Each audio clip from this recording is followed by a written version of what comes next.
દેશની 40% દવાઓની આયાત નિકાસ કંડલા અને મુન્દ્રા પોર્ટ પરથી કરવામાં આવે છે અને છતાં કચ્છમાં ડ્રગ કંટ્રોલરની ઓફિસ નથી. વેપારીઓને નાની કામગીરી માટે છેક અમદાવાદ સુધી ધક્કો ખાવો પડે છે, જેનાથી સમય અને નાણાંનો દુર્વ્યય થાય છે. પરિણામે ગાંધીધામ ચેમ્બર ઓફ કોમર્સે આ મુદ્દે આરોગ્ય મંત્રી જેપી નડ્ડાને રજૂઆત કરી યોગ્ય કરવા માંગ કરી છે.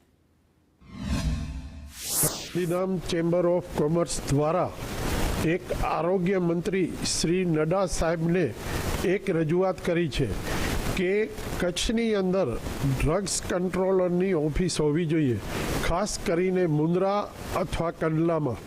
આપણે જોઈએ કે ડ્રગ્સ કંટ્રોલરની ઓફિસ અમદાવાદ છે અને કચ્છમાંથી 1500થી 2000 કન્ટેનર ડ્રગ્સના અને કોસ્મેટિકના રેગ્યુલર એક્સપોર્ટ થતા હોય છે, જેના કારણે દરેક પાર્ટીઓને, દરેક એક્સપોર્ટરોને તકલીફ પડે છે. એના માટે પહેલે બી રજૂઆત કરી છે અને